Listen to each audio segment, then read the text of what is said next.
sa isang liblib na lambak na binabakuran ng mamatatayok na bundok. Doon matatakpuan ang baryo Mahinahon.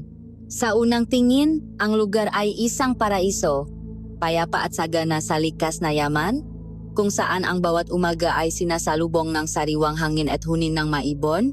Ngunit ang kapayapaang ito ay isang maskara, isang manipis na kumot na naktatago sa isang katotohanang matagal ng nakabaon.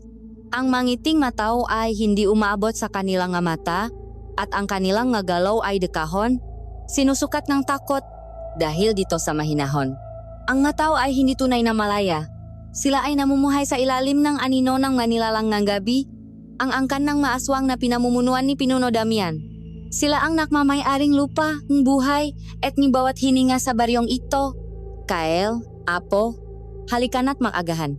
Lumalami na ang iyong kape. Mahinang tawag ni Lola Elara mula sa kanilang mali na kusina. Ang amoy ng sinangag at tuyo ay lumaganap sa hangin. Ngunit si Kael ay nanatiling nakatayo sa tabi ng bintana. Ang kanyang mga mata ay nakapako sa nagtataasang pader ng kabundukan at tila isang dambuhalang kulungan.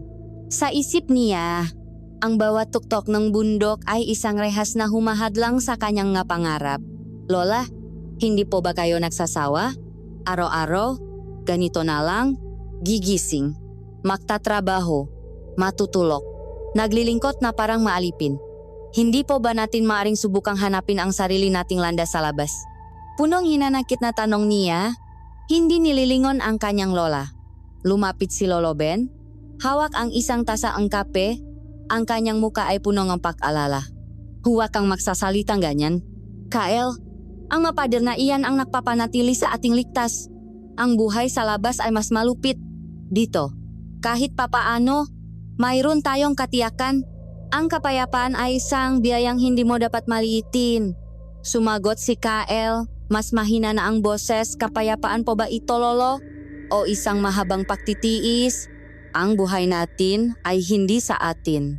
Nakikting ang panga ni Lolo Ben. Tumigil ka na. Baka may makarinig sa iyo. Alam mo ang batas ni Pinuno Damian. Ang pangarap na umalis ay katumbas na ang pagtataksil. Napabuntong hininga na lamang si Kyle. Ang bigat sa kanyang dibdib ay mas mabigat pa kaysa sa trabahong naghihintay sa kanya sa babuyan.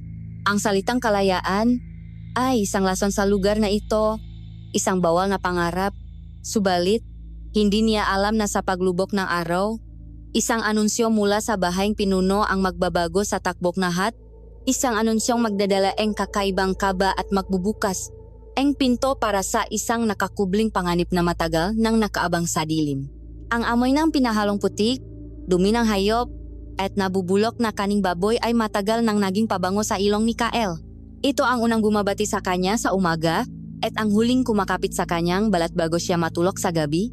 Kasama ang kanyang matalik na kaibigang si Marco, ang kanilang mundo ay umikot sa loob ng malawak na koral ng mababoy, isang trabahong minanapan nila sa kanilang naninuno. Ngunit habang si Marco ay tila kontento na sa kanilang kapalaran na idinadaan sa biro at halahak ang bawat araw, si Kael naman ay laging tila may pasa na daigdig. Ang bawat paghakot niya ng dumi ay isang paalala ng kanyang estado, isang alipin sa sarili niyang bayan. Hoy Kael, ngumiti ka naman kahit konti. Pukaw ni Marco habang kinukuskos ang likod ng isang malaking inahin. Para kang binaksakan ng langit alupa diyan. Kung makakunot ang nomo, akala mo ikaw ang may problema kung bakit hindi pa tumataas ang presyo ng baboy sa labas? Hindi lumingon si Kael. Patuloy lang sa pagbuhos ng tubig sa sahig na semento. Wala namang nakakatawa. Mako, at anong alam natin sa presyo sa labas? Ni hindi nga natin alam kung anong isura ng labas? Napakamot ng ulo si Marco. Iyan ka na naman. Lagi na lang labas ang bukang bibig mo. Ano bang mayroon doon na wala dito? Dito, sigurado ang pagkain, sigurado ang tulog. Doon, baka isang araw lang, kainin ka ng nga halimaw. Tumawa siya sa sarili niyang biro, ngunit si Kael ay nanatiling tahimik.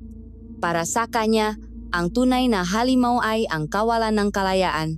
Sa gitna ng kanilang ordinaryong gawain, isang dipangkaraniwang katahimikan ang biglang bumalot sa paligid. Maging ang mababoy na kanina'y maingay na nagunahan sa pagkain ay tila natigilan. Isang anino ang tumama sa kanilang kinatatayuan at nang sabay silang lumingon, napangangas si Marco habang si Kael naman ay bahagyang nanigas. Nakatayo sa may pasukan ng koral sa gitnang dumi at putik ay isang figurang hindi nababagay sa lugar na iyon. Nakasuot itong malinis na bestidang kulay puti. Ang kanyang mahabang itim na buhok ay kumikinang sa sinak ng araw at ang kanyang balat ay tila porselana. Siya si Lila, ang kaisa-isang anak ni Pinuno Damian. Walang sinuman sam nga ordinaryong tao ang nakakalapit sa kanya.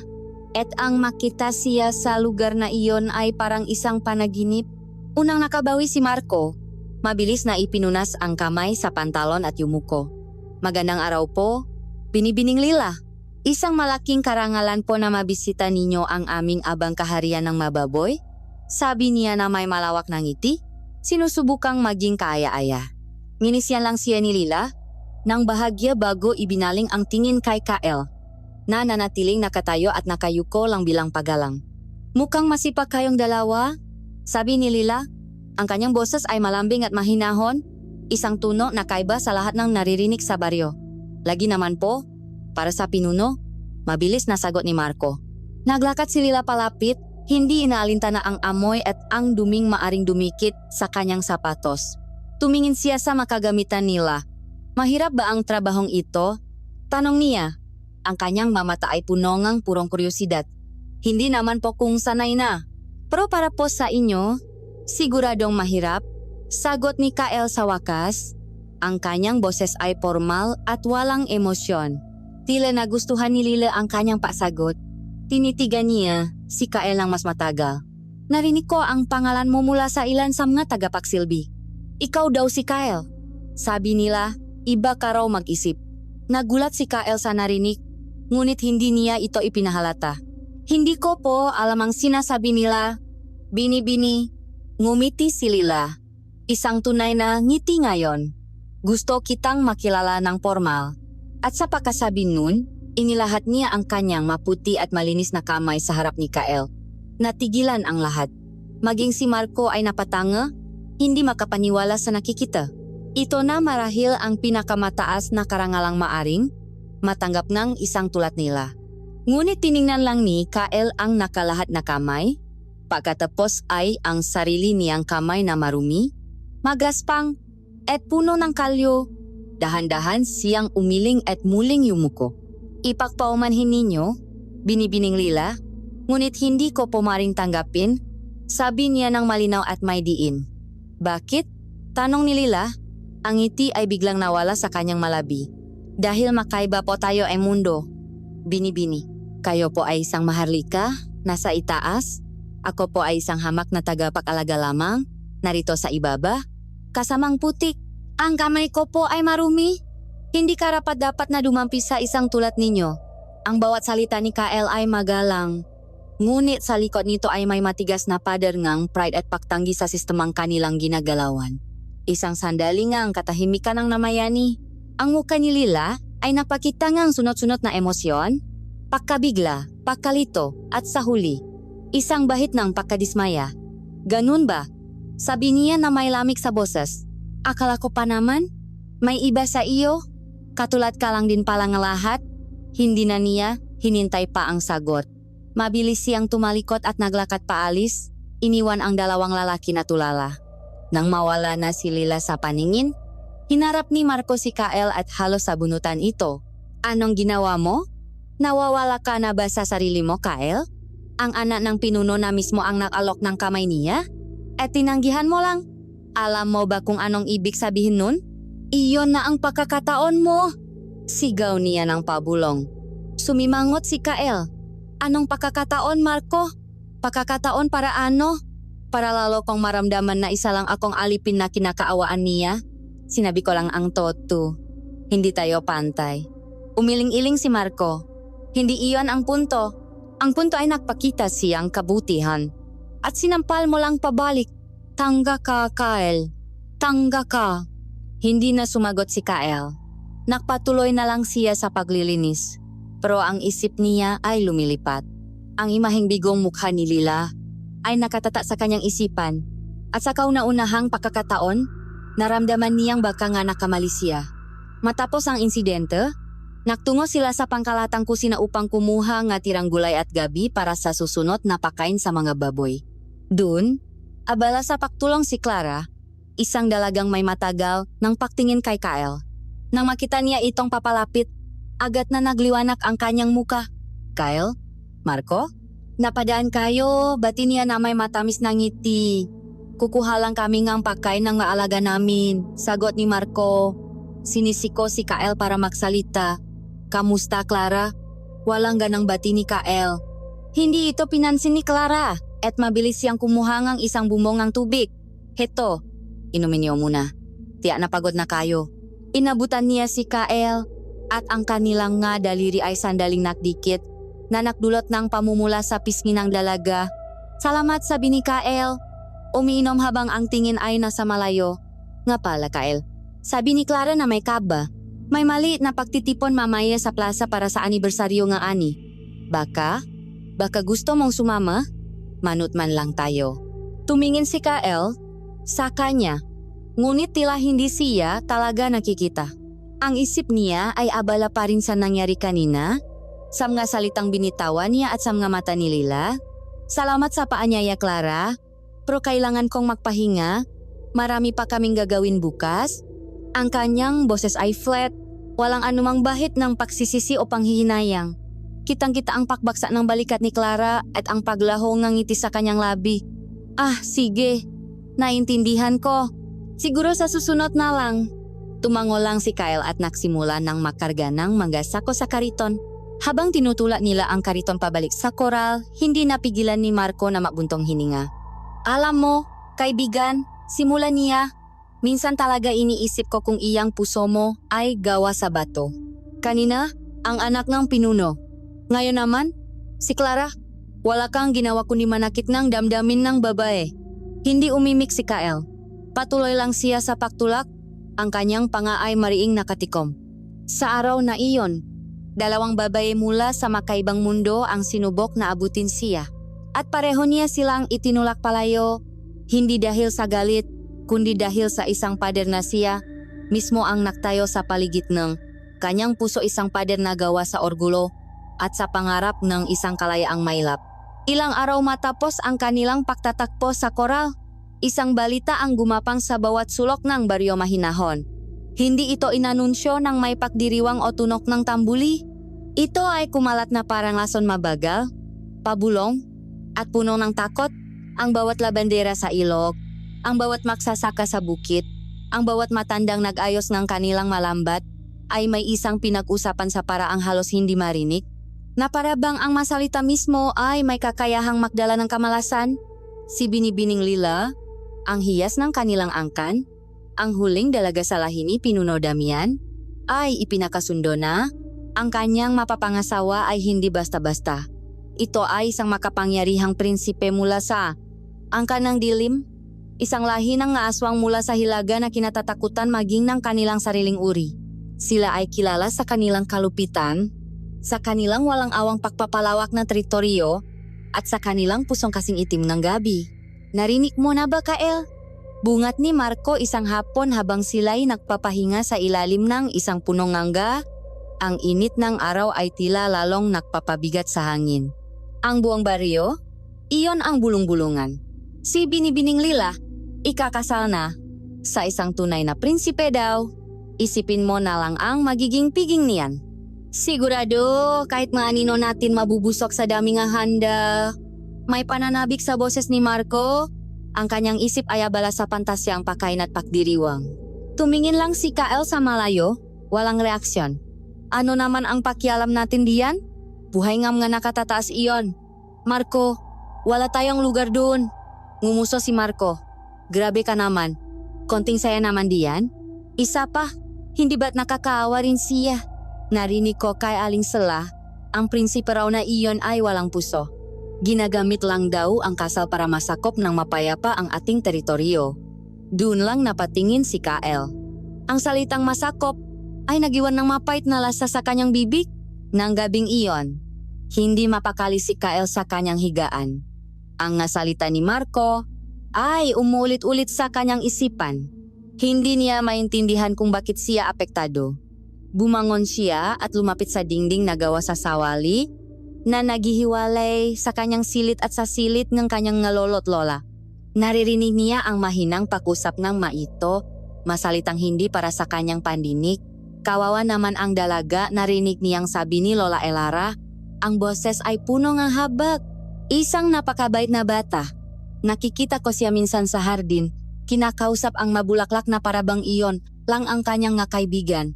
Ngayon, ibibigay lang siya sa isang halimaw para lamang sa karagdagang kapangyarihan. Sumagot si Lolo Ben. Ang boses ay mababa at pagod. Wala tayong magagawa, Elara. Ganyan ang takbong buhay nila. Ang kasal ay hindi tungkol sa pag-ibig, kundi isang kasunduan sa negosyo. Matagal nang may alitan sa pagitan ng angkan ni Damian at ng angkan ng dilim. Ito na ang paraan para matapos iyon. Pero tama ka, ang batang iyon ang magbabayat ng lahat. Dagdag pa ni Lola Elara, ang sabi-sabi, ang prinsipal ay may koleksyon daw ng mabungol ng kanyang makaawe. Paano na lang kung isang araw? Saktan niya si Lila. Isang mahabang katahimikan ang sumunod, mas mabigat kaysa sa anumang salita. Para kay Kael, ang manarinig niya ay parang mapako na bumaon sa kanyang dibdib. Ang Lila na nakilala niya ang dalaga nagpakita ng kuryosidad sa gitna ng dumi. Ang dalaga naglahat ng kamay sa isang tulad niya ay hindi isang maharlikang walang pakiramdam. Isa siyang tao. O sa kaso niya, isang nilalang na may puso, na ngayon ay isa sakripisyo sa altar ng kapangyarihan. Bigla, ang pagtanggi niya sa kamay nito ay bumalik sa kanyang alaala. Hindi na bilang isang kilos ng pakmamalaki, kundi bilang isang kilos ng kamangmangan. Kinabukasan, nakaroon ng hindi inaasahang utos. Kailangan nilang maghatid ng isang sakong abono sa hardin na nasa likuran ng mansyon ni Pinuno Damian, isang lugar na ipinagbabawal sa mga tulad nila. Habang hili-hili ni Marco ang kariton, si Kael ay tahimik na nakasunot. Ang kanyang puso ay kumakabo ng hindi niya malamang dahilan. Ang mansyon ay naglalakihan, gawa sa matitigas na kahoy at bato, isang simbolo ng kapangyarihang hindi nila kayang abutin. Maingat nilang ibinaba ang sako sa labas ng tarangkahan ng hardin, ayon sa utos, at habang papaalis na sana sila. Isang kilapso ang puting damit ang nahagip ng mata ni Kael sa pagitan ng mga halaman. Huminto siya. Doon, sa gitna ng rosas na namumukatkat at mga orkidyas, na iba't iba ang kulay, nakatayo si Lila. Nakasuot siyang isang magarang kasuotan. Ang kanyang buhok ay nakapusot ng perpekto na may mga palamuting perlas. Ngunit ang lahat ng ganda sa kanyang paligid ay tila hindi niya nakikita. Ang kanyang mga mata ay walang buhay, nakatanaw sa kawalan. Hindi niya dinidiligan ang mga halaman o inaamoy ang mga bulaklak. Nakatayo lang siya roon na parang isang estatwa, isang magandang manika na inilagay sa isang hardin para maging palamuti. Ang sigla at kuryosidad na nakita ni Kael sa kanyang mamata sa koral ay ganap na nawala. Ang pumalit dito ay isang malalim at nakakapanlumong kalungkutan. Para siyang isang ibon na may gintong hawla, malawak ang espasyo, maganda ang tanawin, ngunit isa pa ring bilanggo. Sa sandaling iyon, isang malakas na pag-unawa ang tumama kay Kael. Ngayon niya lang naintindihan ang lahat. Ang kulungan niya ay yari sa putik at amoy ng baboy. Ang kulungan ni Lila ay yari sa ginto, sutla, at halimuyak ng mga bulala. Ngunit pareho silang kulungan. Pareho silang bilanggo nga kanilang matadana. Naalala niya ang mga salitang binitiwan niya. Makaiba po tayo ng mundo. Tama siya sa sinabi niya. Ngunit mali ang kanyang pakakaintindi. Magkaiba man ang kanilang mundo. Pareho lang pala silang uhaw sa isang bagay na kailanman ay hindi nila maaring angkinin ang karapatang pumili ng sarili nilang landas. Ang paglahat ng kamay ni Lila noon ay hindi isang kilos ng pakawan ng isang mahalika. Marahil, iyon ay isang desperadong pagsubok na humanap ng koneksyon. Isang paghahanap ng isang taong makakakita sa kanya hindi bilang binibining Lila, kundi bilang si Lila lamang. At siya, sa kanyang sariling kapaitan, ay ipinakait iyon sa kanya. Kael, tara na. Baka makita pa tayo dito, bulong ni Marco, hinihila ang kanyang braso. Walang imi na sumunod si Kael, ngunit bago sila tuluyang lumiko, muli siyang lumingon. Nakita niyang dahan-dahang itinaas ni Lila ang kanyang kamay at marahang hinaplos ang isang talulot ng rosas, at sa sandaling iyon, Isang butingang luha ang pumata mula sa kanyang mata at dumaloy sa kanyang pisngi. Ang luhang iyon, para kay Kael, ay mas mabigat kaysa sa lahat ng sakong binuhat niya sa buong buhay niya. Naglakad siya paalis. Dala-dala ang isang bagong bigat sa kanyang dibdib. Hindi na ito ang bigat ng sarili niyang pangarap na makalaya. Ngayon, dala na rin niya ang bigat ng kalungkutan ng isang prinsesang nakakulong sa hardin. Isang kalungkutang sa tingin niya ay siya lang ang tanging nakaunawa. Ang bigat sa dibdib ni Kael ay hindi nawala kahit palumipas ang maghapon. Tila isang batong nakadagan sa kanyang puso ang imaheeng luhang pumatak sa pisngi ni Lila. Sa unang pagkakataon, ang kanyang pagnanais na makatakas ay nahaluan ng ibang damdamin, isang kakaibang pag-aalala para sa isang taong hindi niya dapat pinoproblema. Kaya naman nang ang buong baryo ay nabalot na sa kumot ng kadiliman at ang tanging maririnig na lamang ay ang tunog ng gakuligli, dahan-dahan siyang bumangon mula sa kanyang higaan. Walang ingay siyang lumabas sa bintana. Isang gawaing matagal na niyang kinabisa. Kailangan niyang hangin. Kailangan niyang mapuntahan ang nag-iisang lugar sa mundong ito kung saan pakiramdam niya ay malaya siya. Ito ay isang maliit na pampang sa tabing ng ilog na nasa dulo ng baryo. Natatago sa likod ng malalaking puno ng akasya at mga naglalakihang bato.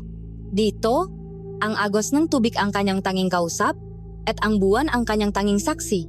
Gabi na at ang buwan ay bilog at maliwanag, naglalatag na isang pilak na tulay sa ibabawng kumikinang na tubig. Ngunit pagdating ni Kael sa kanyang lihim na takbuhan, natigilan siya, may nauna na sa kanya. Sa ibabaw ng pinakamalaking bato na madalas niyang upuan, may isang babaeng nakaupo, nakayakap sa kanyang ngatuhot habang nakatanaw sa ilog. Nakalugay ang mahaba nitong buhok, at ang suot nitong puting damit ay tila nagliliwanag sa sinak ng buwan. Kahit nakatalikod, alam na alam ni Kael kung sino ito. Si Lila.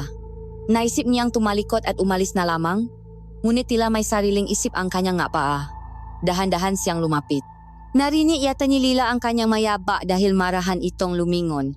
Walang pakabigla sa kanyang mamata, tanging isang malungkot na pagtanggap. "Binibini!"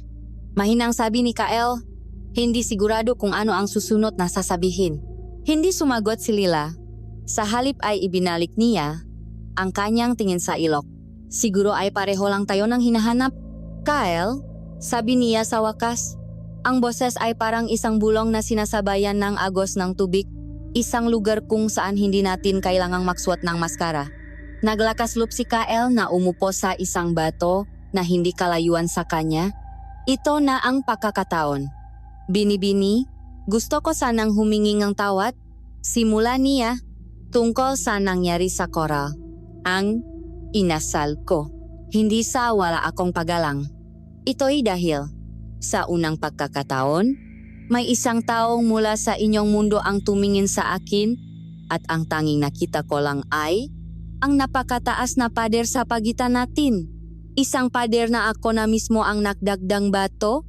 Tumingin si Lila sa kanya at sa ilalim ng liwanag ng buwan, nakita ni Kael ang pamumuo ng luha sa mga mata nito.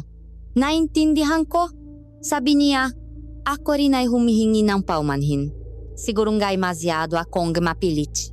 Dito lang kasi ako nakakahinga ng maluwag, malayo sa mga matang laging nakabantay, laging may inaasahan. Sinasabi nilang nasa akin na ang lahat, Kael. Pero ang totoo, wala akong pag-ari, kahit ang sarili kong kinabukasan. Ang kanyang nga salita ay punong kapaitan, lalo na nang banggitin niya ang kanyang nalalapit na kasal. Ibibigay nila ako sa isang estranghero para sa kapayapaan, para sa kapangyarihan. Isa lang akong piyesa sa kanilang laro. Sa sandaling iyon, ang lahat ng pagitan sa kanila, ang pagiging maharlika at alipin ay gumuho. Ang nakikita ni Kael ay hindi na isang prinsesa, kundi isang babaeng nasasaktan. Isang kaluluwang bilanggo, katulad niya. "Hindi iyon tama," sabi ni Kael. Ang kanyang boses ay may biglang tapang. Walang sinuman ang may karapatang magdikta ng buhay ng iba. Napangiti si Lila ng mapait. "Salamat sa pagsabi niyan. Pero sa mundong ito, ang karapatan ay para lang sa mga makapangyarihan." Nakaroon ng mahabang katahimikan. Ngunit hindi ito nakakailang. Ito ay isang katahimikang puno ng pag-unawa. Nagpasya silang gawing kanilang mundo ang maliit na pampang na iyon, Isang lihim na santuwaryo kung saan sila ay hindi binibini at alipin, kundi si Lila at Kael lang. Sabi mo, gusto mong makalaya. Biglang sabi ni Lila, tumatayo mula sa pakakaupo. Gusto mong makita kung anong mayroon sa labas ng mabundok na ito. Tumango si Kael, nagtataka sa biglang pagbabago ng usapan. Higit pa sa kahit anong bagay, sagot niya. Ngumiti si Lila. Isang ngiting ngayon lang nakita ni Kael, isang ngiting may halong hiwaga at kapangasan. Kung gayon pumikit ka, nag-atubili si Kael. Bakit? Ngumiti lang si Lila. Magtiwala ka sa akin. Dahil sa hindi malamang dahilan, sumunod si Kael. Ipinikit niya ang kanyang mamata. Narinig niya ang isang kakaibang tunog, parang malakas na pagaspas ng tela, at naramdaman niya ang pagbabago sa hangin sa kanyang paligid. Isang malakas ngunit hindi nakakatakot na enerhiya ang tila bumalot sa lugar. Maari ka nang dumilat. Pagmulat ni Kael, napaurong siya sa pagkabigla at namangha. Ang Lila na nakatayo sa harap niya ay hindi na ang Lila kanina. Hindi siya naging isang halimaw na tulad ng makinatatakutan sa kwento ng mga matatanda. Sa halip, ang kanyang anyo ay naging mas marilak at makapangyarihan. Mula sa kanyang likuran, dalawang malalaking pakpak ang marahang lumitaw. Itim na parang hating gabi ngunit kumikinang na parang mabituin sa ilalim ng liwanag ng buwan. Ang kanyang mamata ay naging kulay pilak at siya ay tila lumulutang ng bahagya sa hangin. Huwag kang matakot, sabi niya. Ang kanyang boses ay tila umaalingaw-ngaw. Ito ang tunay na ako. Inilahat niya muli ang kanyang kamay, ang parehong kamay na tinanggihan ni Kael noon. Gusto mong lumipat? Hawakan mo ang kamay ko. Ipapakita ko sa iyo ang tunay na kahulugan ng kalayaan. Ang takot ay lumaban sa pagnanasa sa puso ni Kael. Ngunit nang makita niya ang katiyakan sa mamata ni Lila, dahan-dahan niyang itinaas ang kanyang kamay at hinawakan ang kamay nito. Malami ito ngunit puno na lakas. Humawak kang mabuti, sabi ni Lila. Sa isang malakas na pagaspas ng mapakpa, bigla silang umangat mula sa lupa. Napasigaw si Kael at maring ipinikit ang kanyang nga mata. Ang kanyang katawan ay naninigas sa takot habang nararamdaman niya ang mabilis nilang pag-akyat. Ang hangin ay humahampas sa kanyang mukha. Narinig niya ang tawa ni Lila. Isang malayang tawa. Idilat mo ang iyong mamata, Kael. Sayang ang tanawin. Pinilit ni Kael na buksan ang kanyang mamata. Ang unang nakita niya ay ang ilok na ngayon ay parang isang pila na sinulit na lamang. Pagkatapos ay ang mapuno na parang malilit na halaman. At habang patuloy sila sa pag-akyat, ang buong baryo mahinahon ay lumitaw sa ilalim nila, isang koleksyon ng malilit na kumikinang na ilaw. Ang mabundok na dati tila isang hindi malalampasang pader ay ngayon ay nasa ilalim ng kanilang nga paa. Lumipat sila ng mas mataas pa, hanggang sa ang hangin ay naging manipis at malamig, at ang mabituin ay tila abot kamay na niya. Ang takot sa puso ni Kael ay napalitan ng isang damdaming hindi niya pakailanman naramdaman, isang purong pakamangha. Tumawa siya, isang malakas at malayang tawa na sumabay sa tawa ni Lila. Sa unang pagkakataon sa kanyang buhay, wala ang mapader, wala ang mapatakaran, wala ang bigat ng kanyang pagkatao. Mayroon lamang siya, si Lila, at ang walang katapusang kalangitan. Ito ang kalayaan. Marahan silang bumalik sa kanilang pampang. Ang kanilang mapa ay lumapat sa lupa na halos walang ingay. Nakatinginan sila, parehong hinihingal ngunit may malawak na ngiti sa kanilang malabi. Ang lahat ng pader sa pagitan nila ay tuluyan ng gumuho.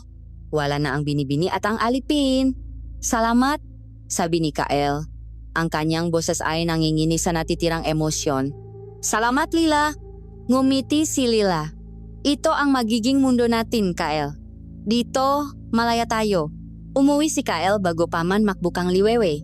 Humigas siya sa kanyang higaan, ngunit hindi para matulog. Sa kanyang isipan, nararamdaman pa rin niya ang haplos ng hangin. At sa kanyang nga mata, nakikita pa rin niya ang ningning ng bituin. Ang baryo mahinahon ay isa pa ring kulungan. Ngunit ngayon, mayroon na siyang lihim, mayroon na siyang kaibigan, at sa kaibuturan ng kanyang puso, isang bago at mapanganib na damdamin ang nagsisimulang mamukatkat pag-asa. Ang masumunod na araw para kay Kael ay isang halo ng pananabik at pag-ingat. Ang kanilang lihim na pakikitani. Lila sa pampangang ilok ay naging isang ritual. sa ilalim ng bawat kabilugan ng buwan. Tinatakasan nila ang kanilang nakulungan upang maging malaya. Kahit sa loob lamang ng ilang saglit. Ngunit ang kaligayahang iyon ay palaging may kasamang anino ng panganib, isang paalala na ang kanilang ginagawa ay isang malaking paksuway sa batas kang kanilang mundo. Isang umaga, ang aninong iyon ay nakaroon ng anyo at pangalan.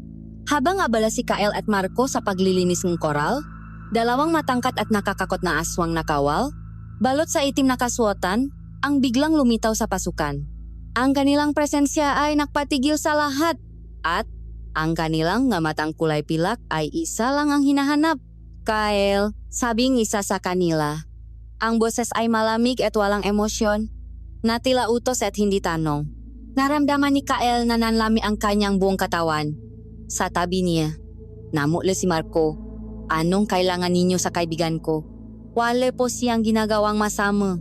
Nangingini na sabi ni Marco, sinusubukang humarang sa pagitan ni Kyle at na makawal. Ngunit isang matalin na tingin lang mula sa kawal ay sapat na para mapaurong siya. Pinapatawag ka ni Pinuno Damian, sabing kawal kay Kyle. Hindi pinapansin si Marco. Ang pangalan palang Pinuno ay sapat na para makdulot ng takot sa puso ng sinuman. Walang naglakaslop na suwain ang isang utos mula sa kanya. Walang pagpipilian si Kyle. Tumango siya at sumunod. Iniwan si Marco na may mukhang puno ng pag-aalala. Habang naglalakad si Kyle sa gitna ng baryo, na pinapagigitnaan ng dalawang kawal, ang lahat ng mamata ay nasa kanya. Ang mabulungan ay parang mabubuyok na umugong sa kanyang tainga. Ano ang kanyang nagawa? Pinarurusahan na ba siya dahil sa kanyang kayabangan? Ang kanyang ngalolot lola ay napatayo mula sa kanilang ginagawa. Ang takot ay malinaw na nakaguhit sa kanilang mamuka. Ngunit wala silang magawa kundi ang manut habang ang kanilang nakisang apo ay dinadala patungo sa mansyon ng Pinuno. Ang lubmang mansyon ay kaiba sa lahat na nakita ni Kyle. Madilim, malawak, at solemne. Ang sahig ay gawa sa makintap na itim na kahoy at ang nga dingding ay napapalamutian ng maantigong sandata at mga kakaibang palamuti. Ang hangin ay mabigat, may amoy lumang pergamino, pulbura, at isang bagay na hindi niya matukoy, isang amoy ng kapangyarihan at panganib. Dinala siya sa isang malaking silid kung saan nakaupo si Pinuno Damian sa isang upuang parang trono na inukit mula sa isang buong puno. Ang pinuno ay isang imposing na figura. Ang kanyang buhok ay may mabahit ng pilak, ngunit ang kanyang pangangatawan ay matipuno pa rin at ang kanyang nga matang kasing kulay ngang sa makawal ay tila kayang basahin ang kaluluwa ng sinumang tumingin dito. Sa isang tabi, nakatayo si Lila. Ang kanyang mukha ay balisa. Kyle, nagsalita ang pinuno. Ang kanyang boses ay malalim at umalingaw sa buong silid. Marahil ay nagtataka ka kung bakit ka naririto. Yumuko si Kyle. Opo, pinuno. Nagpatuloy si Damian. Ilang araw na ang nakalipas, isang insidente ang nangyari sa babuyan. Tinanggihan mo raw ang kamay ng aking anak. Isang bagay na walang sinuman ang nangahas na gawin sa buong buhay niya. Sabihin mo sa akin, iyon ba ay tanda ng paksuway?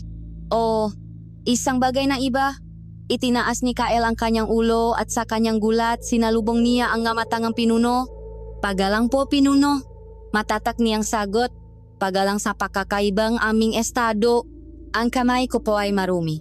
Hindi po nararapat. Isang mahabang katahimikan ang namayani. Tinitigan siya ni Damian na parabang sinusuri ang bawat hiblangang kanyang pagkatao. Sa huli, isang bahagyang pagtaas sa gilid ng labing ang pinuno ang nakita ni Kyle.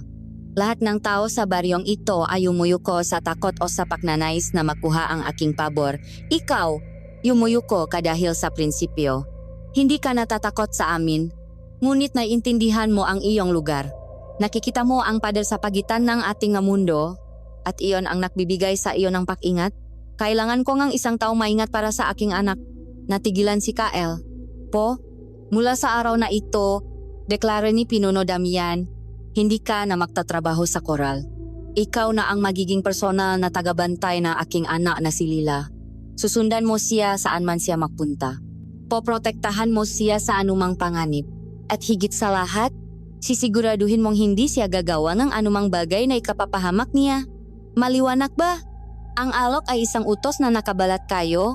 Walang lugar para sa pagtanggi. Opo, Pinuno. Maliwan na po, sagot ni Kael. Kahit ang kanyang isip ay gulong-gulo. Ang buhay ni Kael ay nagbago sa isang iglap.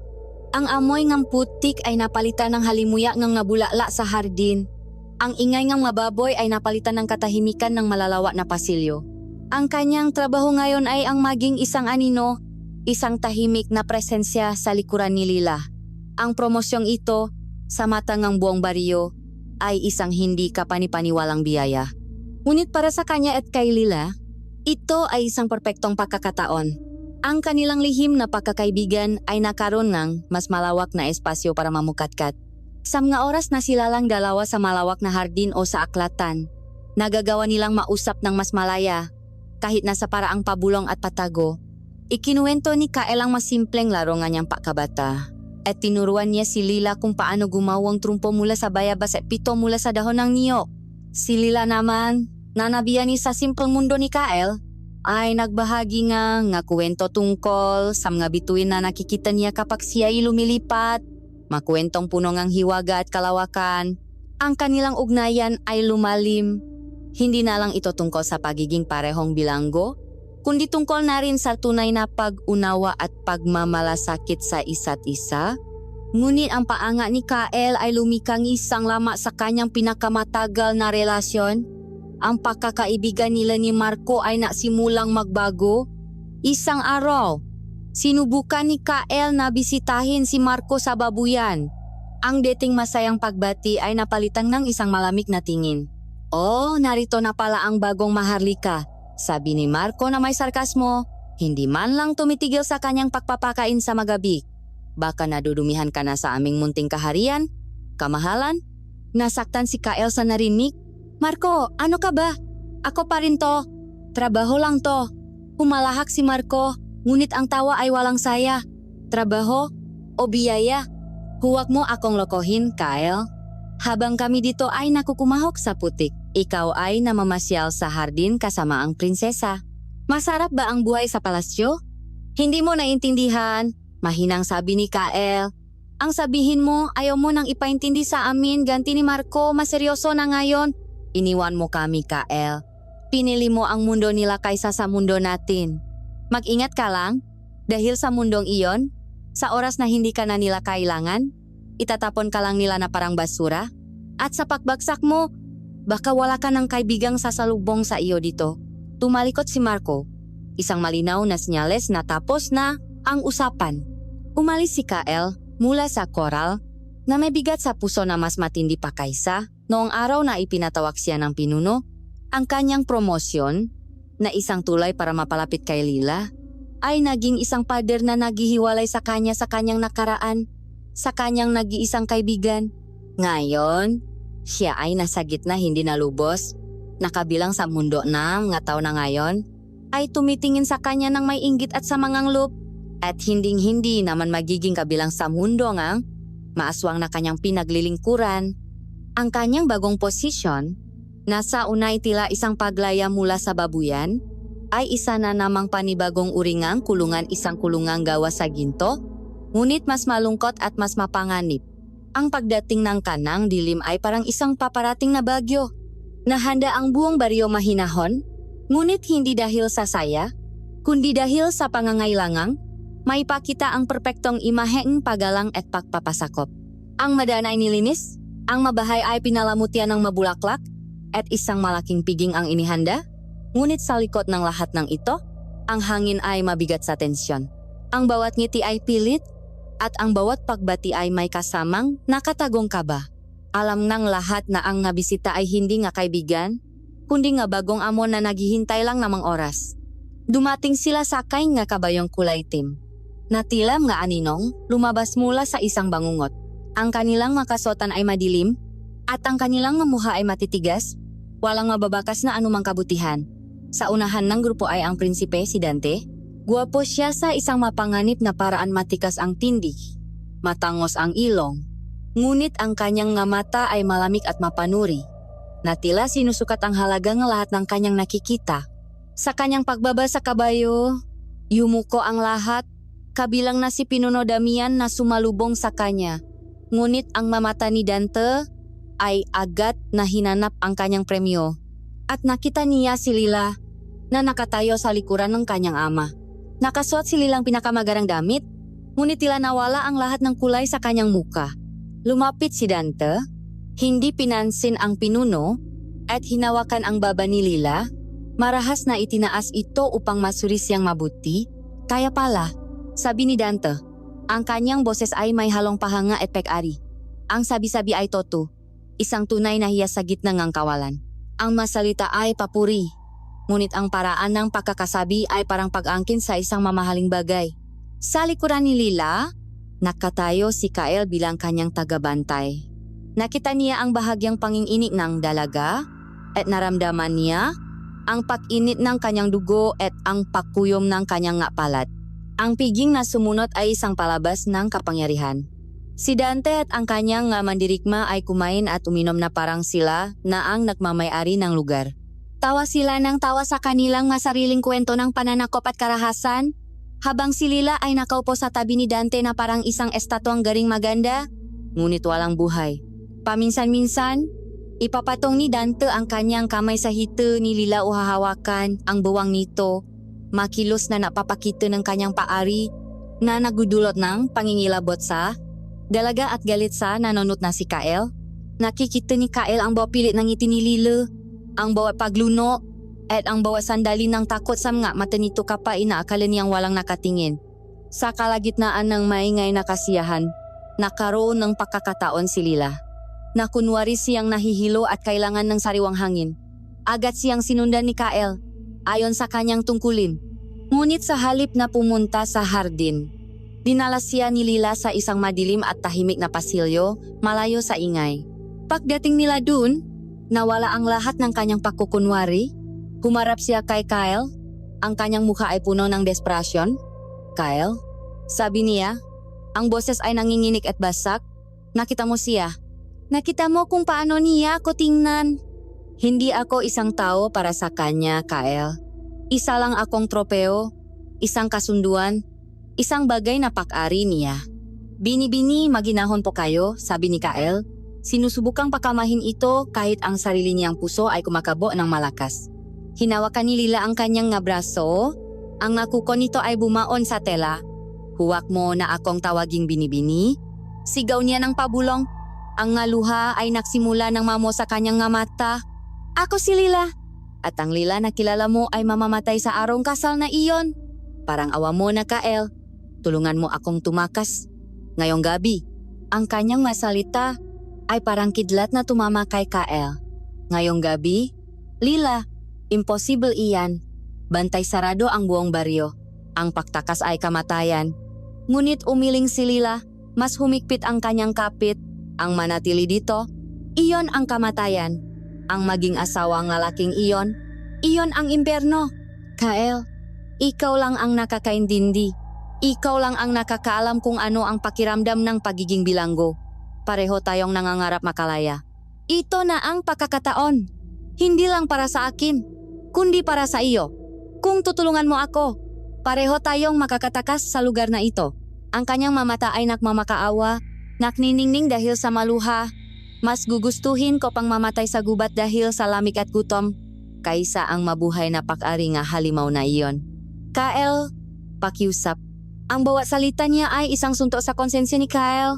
Ang kanyang pananais na tumakas, ang kanilang ngalihim na paglipat sa gabi, ang pakiramdam ng kalayaan, lahat ng iyon ay bumalik sa kanya. Ngunit kasabay nito, nakita niya rin sa kanyang isipan ang mukha ng kanyang lolo at lola, ang kanilang nga matang puno ng takot sa araw na siya ipinatawag. Naalala niya ang mukha ni Pinuno Damian, isang mukhang nagtiwala sa kanya. Ang tulungan si Lila ay pagtataksil sa lahat. Ang hindi niya pagtulong ay pagtataksil sa kanilang pagkakaibigan, sa kanilang pinagsamahan, at sa sarili niyang kaluluwa. "Lila, ang hinihiling mo, hindi mo naiintindihan?" sabi ni Kyle. Ang boses ay paos. "Ang parusa sa pagtulong sa isang takas ay kamatayan. Hindi lang para sa akin. Idadamay nila ang pamilya ko. Papatayin nila sila sa harap ko. Kitang-kita ang pagbagsak ng pag-asa sa mukha ni Lila." Binitiwan niya ang braso ni Kyle at umatras. "Kung gayon," bulong niya, Ang kanyang boses ay walang laman. Iwan mo rin pala ako sa kadilimang ito. Katulad ka lang din palang lahat. Ang masalitang iyon ay mas masakit pa kaysa sa anumang pisikal na sakit. Hindi ko sinabi iyan. Mabilis na sagot ni Kyle. Lumalaban sa sarili niya ang takot. Ang sabi ko, bigyan mo akong panahon. Kailangan kong mag-isip. Kailangan kong humanap ng paraan. Ngunit kahit sa sarili niyang pandinig, ang kanyang masalita ay walang katiyakan. Bumalik sila sa pigi na parang walang nangyari. Ngunit para kay Kyle, ang lahat ay naiba na. Ang masayang musika ay parang isang panahoy. Ang tawangang bisita ay parang halahak na mga demonyo. Mula sa kanyang kinatatayuan sa gilid, pinanot niya si Dante na muling hilahin si Lila Popo sa tabi nito. Sa isang saglit, sa gitna ng maingay na pagdiriwang, naktama ang kanilang mamata. Sa mga mata ni Lila, nakita ni Kyle ang huling sina ng kanyang paasa. Isang ningas na ngayon ay nasa nga kamay na niya. Ang paasang iyon ay hindi isang biyaya.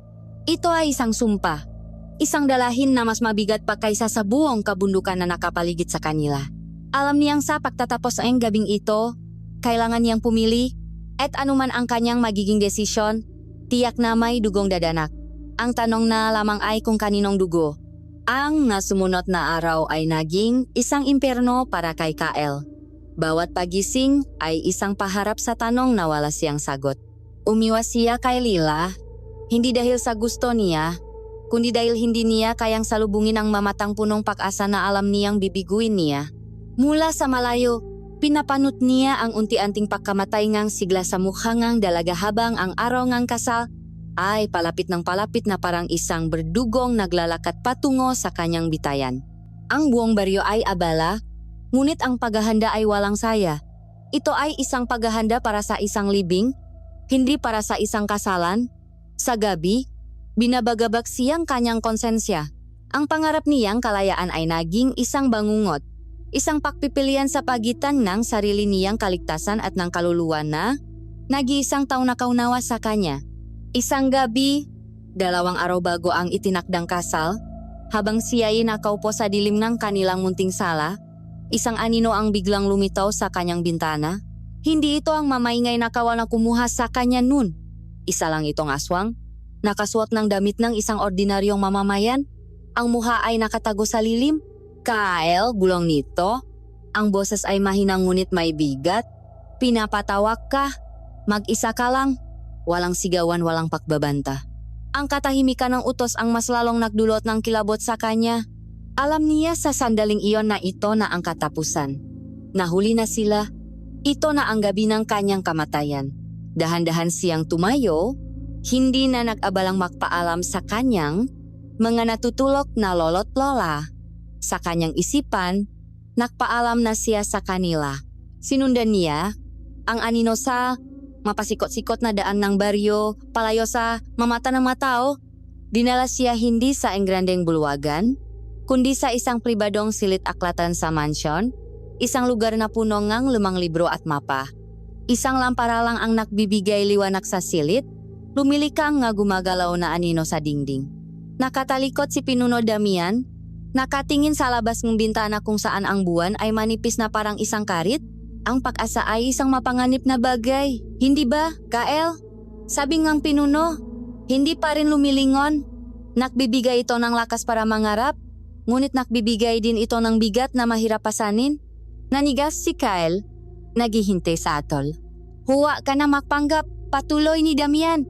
Alam ko ang lahat. Ang lihim ninyong pakikita sa tabi nga ilok. Ang pangarap ninyong tumakas, ang pagmamakaawa nga aking anak. Sa wakas ay humarap ang Pinuno at sa sina ng lampara, nakita ni Kyle ang isang bagay na hindi niya inaasahan. Wala ang gali sa mga mata nito, wala ang malamit na kapangyarihan ng isang pinuno. Ang naroon ay ang isang malalim na pagod at kalungkutan ng isang ama. Ginawa ko ang kasunduang ito para protektahan ang aking lahi, para tapusin ang mga tao ng alitan. Sabi ni Damian, ang kanyang boses ay punong pait. Inakala kong ang kapangyarihan ang pinakamahalaga. Ngunit sa bawat araw na nakikita ko ang aking anak, nakikita kong ang sarili kong makamay ang dahan-dahang pumapatay sa kanyang kaluluwa. Ano ang halaga ng isang kaharian kung ang tanging hiyas nito ay nawalan na ng kislap? Lumapit ang pinuno sa isang malaking mesa at inilatak ang isang lumang mapa. Gulat na napatingin si Kael. Ito ay hindi paglilitis. Ito ay isang bagay na iba. Makinig kang mabuti, Kael, dahil minsan ko lang itong sasabihin. Utos ng pinuno. Ang kanyang boses ay bumalik sa pagiging otoritatibo. Gusto mong tumakas? Gusto ngang anak kong makalaya? Kung gayon, ibibigay ko sa inyo ang pagkakataon. Itinuro niya ang isang punto sa mapa. Isang lugar sa gitna ng kabundukang kilala bilang ang gulugot ng ating lahi. Ito ay isang lihim na lambak, isang santuaryo na tanging ang aming maninuno ang nakakaalam. Dito kayo pupunta. Hindi makapaniwala si Kael. Pipinuno, hindi ko pa maintindihan. Hindi ito isang tanong, Kael. Ito ay isang utos.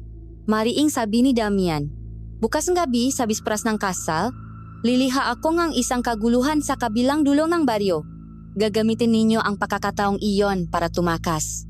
Sa likod ng makural, may 3 kabayong nakahanda. Mayroon ding isang sisidlan na puno ng ginto at mga kagamitan.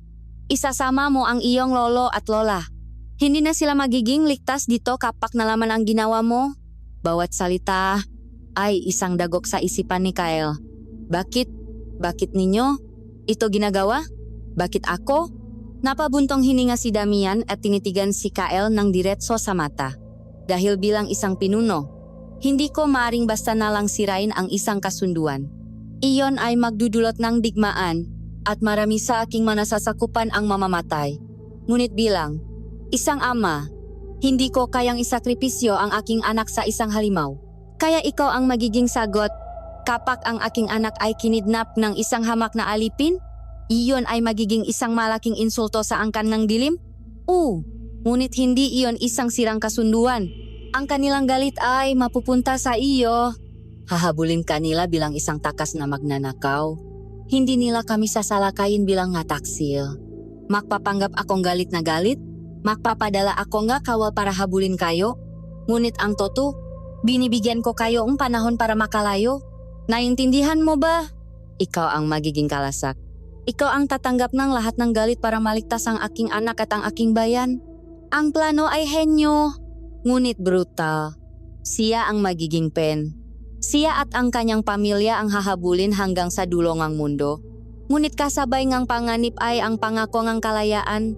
Lumapit si Pinuno Damian at ipinatong ang kanyang mabigat na kamay sa balikat ni Kael. Ang bigat nito ay parang bigat ng isang sagradong panunumpa.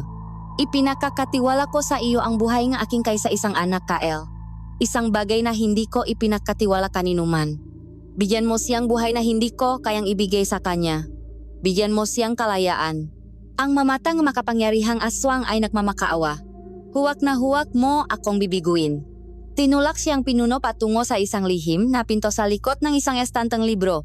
Ngayon, umalis ka na. Walang nakakita sa iyong pumasok dito at walang dapat makakita sa iyong paglabas.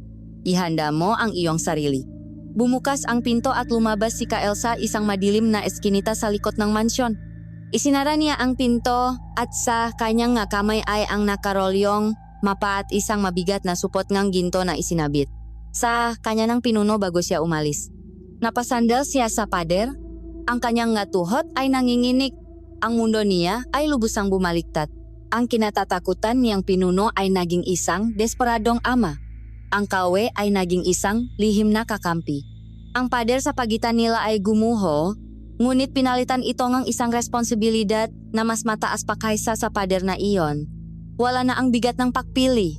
Ang narito ngayon ay ang mas mabigat na pasanin ng isang sagradong tiwala. Para iligtas ang prinsesa, kailangan muna niyang maging ang kidnapper nito. Pagbalik ni Kael sa kanilang munting dampa, ang dala niya ay hindi lang isang mapa at isang supot ng ginto, kundi ang bigat ng isang imposibleng misyon.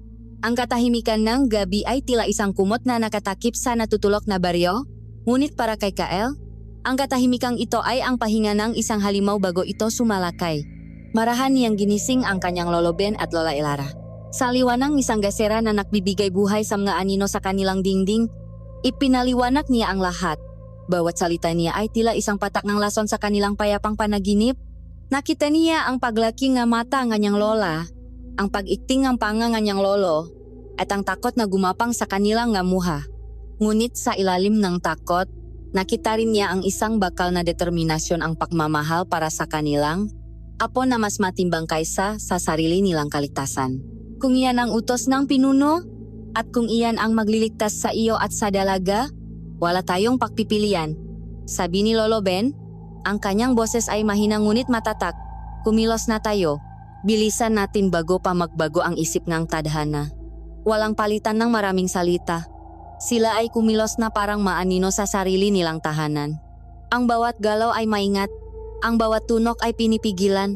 Inilabas nila ang kanilang mapinakatatagong damit, ang kaunting na ipong pera, at ang mabagay na may sentimental na halaga.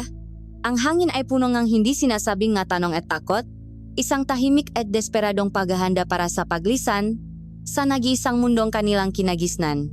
Sa gitnang kanilang abalang pag-impake, isang mahinang katok sa pinto ang halos nagpatigil sa pagtibok ng kanilang nga puso.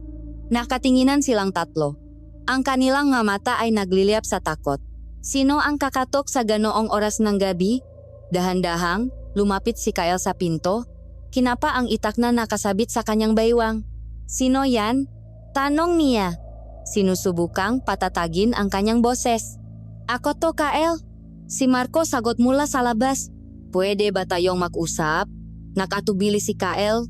Ngunit binuksan niya ang pinto ng bahagya. Nakatayo ron si Marco. Ang kanyang muka ay nagpapakitang pagsisisi at pag-alala. Pasensya na, Kyle. Sa inasal ko kanina. Simula niya. Hindi ako makatulog.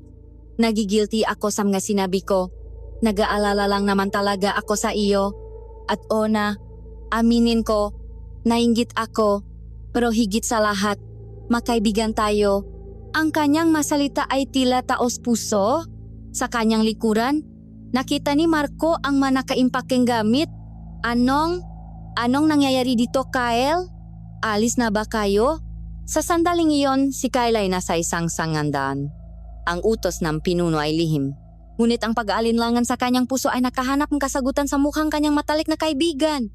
Pakiramdam niya ay mag-isa siya sa misyong ito.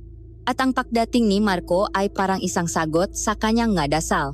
Gumawa siya ang isang desisyong magbabago sa lahat. Hinila niya si Marco papasok. Marco, kailangan namin ang tulong mo. Sabi niya ng pabulong. At ikinuwento niya ang isang bersyon ng katotohanan na tinutulungan nilang tumakas si Lila mula sa kasal, na kailangan nilang umalis ngayong gabi dahil iyon lang ang kanilang pagkakataon. Hindi niya binanggit ang pagkakasangkot ng pinuno para protektahan ito. Ang reaksyon ni Marco ay ang inaasahan ni Kyle.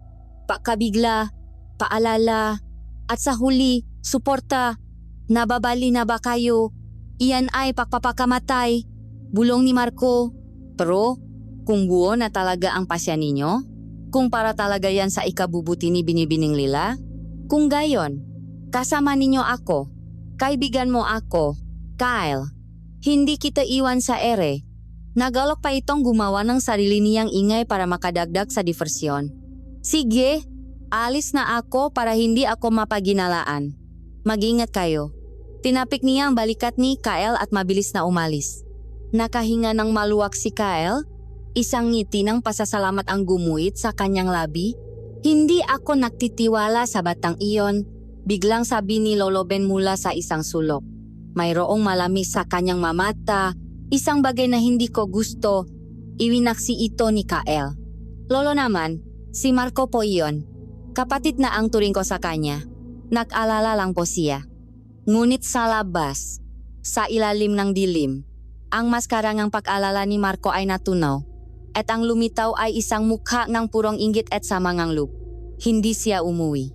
Sa halip, tumakbo siya, hindi palayo sa panganib, kundi patungo dito.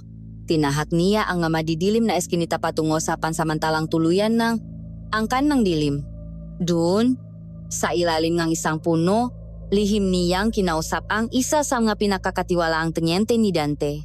Mayroon akong handog para kay Prinsipe Dante, sabi ni Marco. Ang kanyang boses ay nanginginig sa halo-halong takot at pananabik. Isang balita na siguradong magugustuhan niya. Ibinunyag niya ang lahat ang planong pagtakas ni Lila, ang tulong ni Kyle, at ang direksyon na kanilang tatahakin.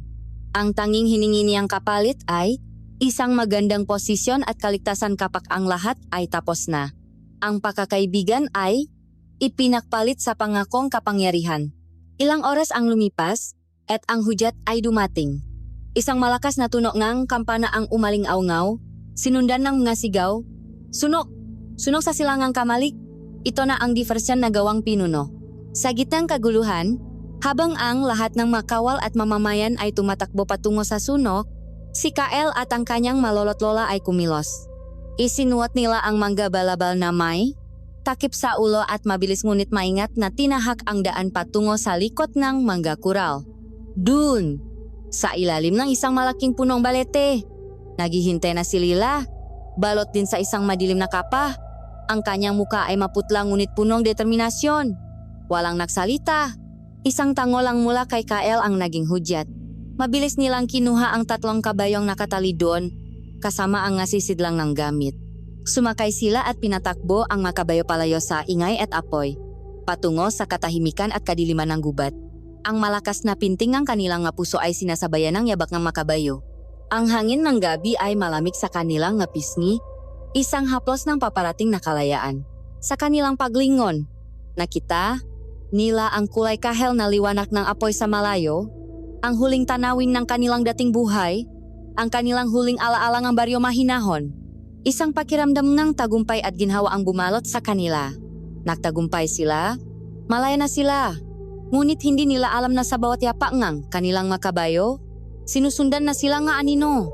At ang katahimikan ng gabi na kanilang inaasam ay malapit ng mabasak ng mga sigaw, ng tunok ng bakal sa bakal, at ng mapait na lasang ang isang hindi inaasahang pagtataksil. Ang bawat yabak ng kanilang nakabayo ay isang hakbang palayo sa kanilang dating buhay, isang hakbang patungo sa inaasam na kalayaan. Matapos ang ilang oras na walang tigil na pagtakbo sa ilalim ng mapuno, narating nila ang isang maliit na sapa sa gitna ng gubat. Pagod at hingal, nagpasya silang huminto sandali para painumin ang nga kabayo at punan ang sarili nilang ngalalamunan. Ang liwanag ng buwan ay sumasala sa madahon, lumilikha nga gumagalaw na disenyo sa lupa. Sa kauna-unahang pakakataon mula nang sila'y tumakas, nakaramdam sila ngang bahagyang kapanatagan. Sa wakas, sabi ni Lola Elara, ang kanyang boses ay nanginginig pa rin ngunit may bahit ng ginhawa, nakahinga rin tayo ng maluwag. Inabutan niya ngang isang pirasong tinapay si Lila, na tinanggap ito ng may munting ngiti. Si Lolo Ben naman ay alertong nakabantay sa paligid, ang kanyang mata ay gumagala sa bawat anino. Huwag muna tayong magpakasiguro, babala niya. Malayo pa tayo sa lugar na sinasabi sa mapa. Tumingin si Kael kay Lila na nakaupo sa isang nabuwal na puno. Ang takot sa mukha nito ay napalitan ng isang bagong determinasyon. Salamat Kael, bulong nito, sapat lang para marinig niya. Binigyan mo akong pag-asa. Ngumiti si Kael, isang tunay na ngiti. At sa sandaling iyon, sa gitnang gubat at panganib, naramdaman niyang tama ang kanyang naging desisyon. Ngunit ang sandalingang kapayapaan ay biglang pinunit ng isang nakakabinging katahimikan. Nawala ang huningang ngakuliglik. Tumigil ang pag-awit ng maibong gabi. Maging ang agos ng sapa ay tila bumagal. Ang gubat na kanina'y buhay na buhay ay biglang naging isang larawan ng kamatayan. Nakatinginan sila. Ang takot ay mabilis na gumapang pabalik sa kanilang nga puso. Pumuwesto kayo sa likod ko, sigaw ni Lolo Ben. At sa isang mabilis na kilos, bumunot siya mula sa kanyang sisi lang isang bagay na ngayon lang nakita ni Kael, isang mahabang bunto pagi. Ang dulo ay matulis at maitim. Si Lola Elara naman ay naglabas ng isang kwintas na may makakaibang buto at ngipin. At mula sa kadiliman, sila ay lumabas. Mga aninong may mga matang nagliliyap na parang baga. Ang nga mandirigma na angkan ng dilim, 10 sila, o baka higit pa, pinamumunuan ng isang malaking aswang na may mapangil na katulad ng sa isang baboy ramo. Ang takas na alipin, at ang taksil na prinsesa. Sabi ngang pinunong nga ito, ang boses ay malagong at puno ngang pangngutya. Akala nyo, ba makatakas kayo kay Prinsipe Dante? Ang utos ay simple lang. Ibalik ng buhay ang babay. Patayin ang lahat ng kasama niya. Walang nang nag-aksaya ng panahon. Sumugot ang mga aswang. Ang buntot pogi ni Lolo Ben ay humahaginit sa hangin. Bawat hagupit ay nagiwan ng umusok na marka sa balat ng mga aswang na tinatamaan nito. Si Lila, hindi na ang mahinhing dalaga, ay umungol na parang isang mabangis na hayop. Ang kanyang makuko ay humaba at naging matutulis na parang patalim, at ang kanyang mamata ay nagliliyap sa kulay pilak. Sumalubong siya sa dalawang kalaban. Ang kanyang magalaw ay mabilis at nakamamatay. Si Kael naman, armadong kanyang itak, ay lumaban ng buong tapang. Ngunit ang kanyang lakas at bilis ay wala sa kalahating ang sama kalaban. Bawat pek-iwas niya ay nangangailangan ng buong lakas. Bawat pek-atake ay halos hindi tumatama. Para siyang isang langgam na sinusubukang labanan ang isang kawan ng malawin. Habang abala si Kael sa isang kalaban, isang malaking aswang na may pakpak ang lumipat at mabilis na dumamba sa likuran ni Lolo Ben. Tinatamaan ang matanda sa balikat at pinapalipat ang hawak nitong buntot pagi. Napasigaw si Lolo Ben sa sakit at bumaksak sa lupa. Ben, sigaw ni Lola Elara. At tumakbo siya para tulungan ang asawa, ngunit hinarang siya ngang pinunong baboy ramo.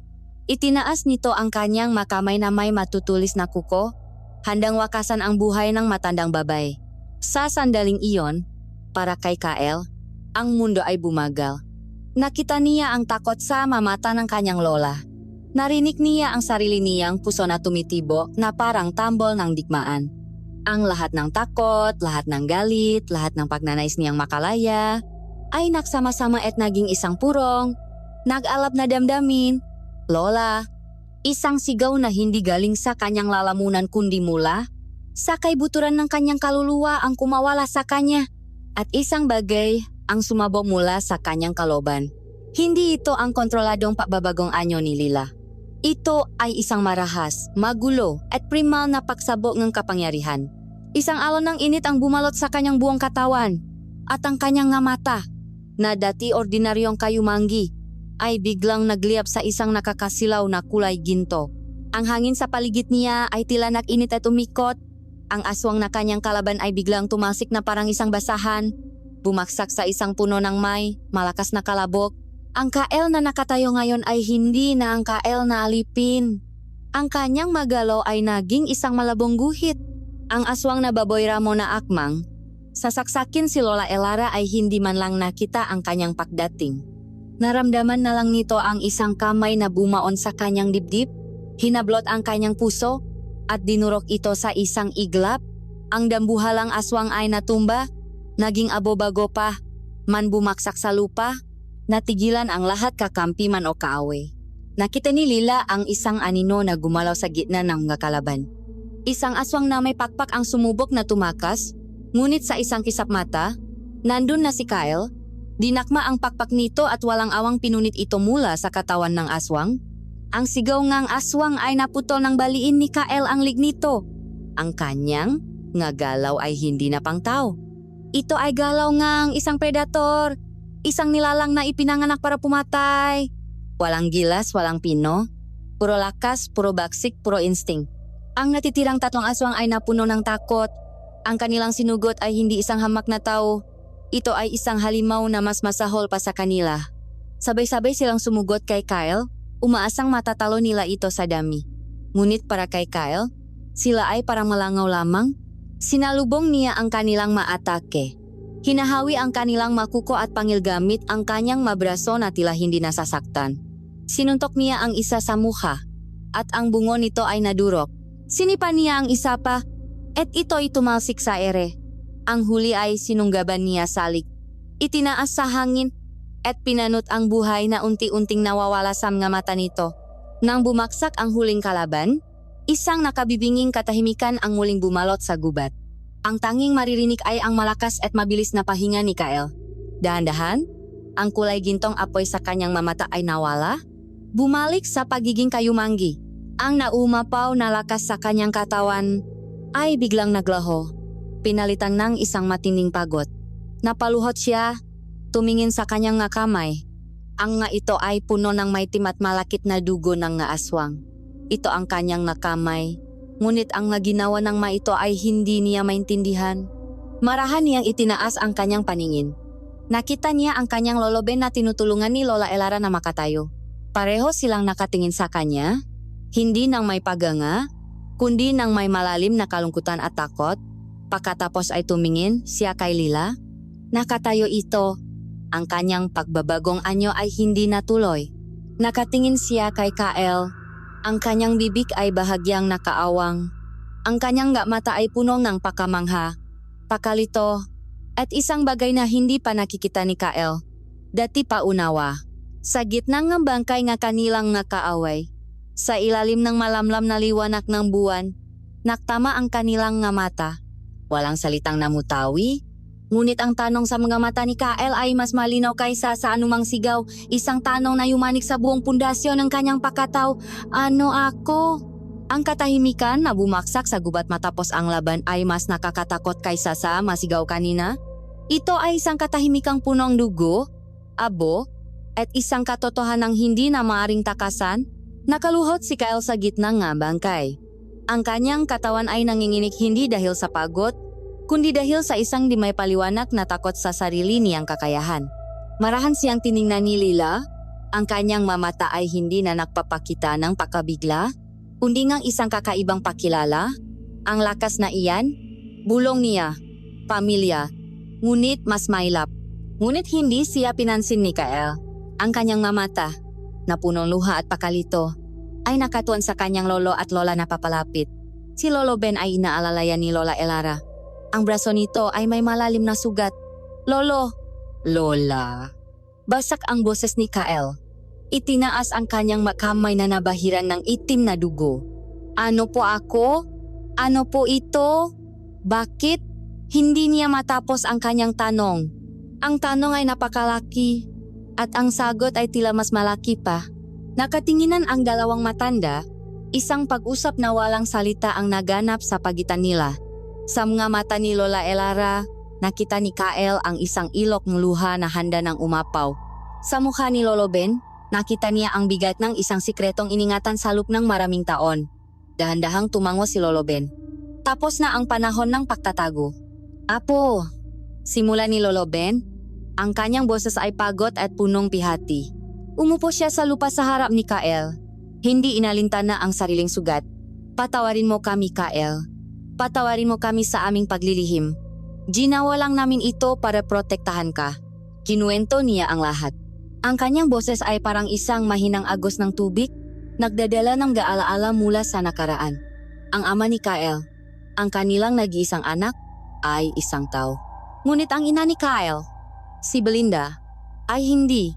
Siya ay isang aswang, ngunit mula sa isang naibang angkan isang mapayapang lahi na naninirahan sa Timok. Manila lang na piniling mamuhay kasama ng kalikasan, malayo sa politika at digmaan. Nakmahalan ang dalawa, isang pag-ibigang ipinagbabawal ng parehong mundo. Ngunit mas pinili nila ang kanilang pag-ibig kaysa sa kanilang malahi. Nang ipinanganak ka, Kael, isang liwanag at dilim ang naksanip sa iyo, patuloy ni Lola Elara, ang maluha ay dumadaloy na sa kanyang pisngi. Ngunit ang mundo ng tao ay hindi handa para sa ganong klaseng hiwaga. Nalaman ng matagabaryo ang sekreto ni Belinda, at ang hindi nila maintindihan ay kanilang kinatatakutan. At ang kanilang kinatatakutan ay kanilang sinisira. Ang takot ng mga tao ay naging galit. Isang gabi, sinugot nila ang munting bahay ng maasawa. Tinawag nilang demonyo si Belinda. Hinuli nila siya. At sa gitnang plaza, sa harap lahat sinunog nila siya. Ang iyong ama, humikbi si Lola Elara, namatay siyang sinusubukang protektahan ang iyong ina. Namatay siyang nakayakap sa kanya. Kami lang ang nakakaalam, sabi ni Lolo Ben. Kami lang ang tumanggap sa kanila. Bago pa man sila tuluyang lamunin ng apoy, nagawa naming itakas ka, isang sanggol na umiyak sa gitna ng apoy at abo, at dinala ka namin dito. Tumingin si Kael sa paligid, sa madilim na gubat na pinamumugaran ng manilalang na kinatatakutan niya buong buhay. Dito? Bakit dito? Tanong niya, hindi makapaniwala. Dahil sa kabalintunaan ng lahat, Apo, sagot ni Lolo Ben, mas ligtas ka sa piling ng mga halimaw kaysa sa mga taong pumatay sa iyong mga magulang. Mas pinili naming mamuhay bilang alipin sa ilalim ng mga aswang, kaysa hayaan kang maranasan ang kalupitan ng mga taong makikitit ang isip. Ang bawat salita ay isang pirasong salamin na tumutusok sa puso ni Kael. Ang buong buhay niya ay isang kasinungalingan. Ang mundong pinangarap niya ay ang mundong pumatay sa kanyang pamilya. Ang mundong kinamuhian niya ay ang mundong nagbigay sa kanya ang kanlungan. Siya ay kalahating tao, kalahating aswang. Hindi siya kabilang kahit saan. Ang kanyang pagkatao ay isang sugat na hindi kailanman maghihilom. At habang ang bigat ngang, katotohanang ito ay unti-unting lumulunod sa kanya, isang tunok ang bumasak sa kanilang pagluluksa. Ang tunong ng dahan-dahan at mapanuyang pakpalakpak mula sa likod ng isang malaking puno. Isang figura ang lumabas. Ang kanyang damit ay simple, ang kanyang mukha ay pamilyar, ngunit ang ngisi sa kanyang malabi ay galing sa isang demonyo. Napakagaling. Isang napakagandang palabas, Kael! Sabi ni Marco. Ang kanyang boses ay punong lason. Ang alipin na naging isang prinsipe, na isa palang halimaw. Sino ang mag-aakala? Dapat pala'y gumawa tayo ng isang dula.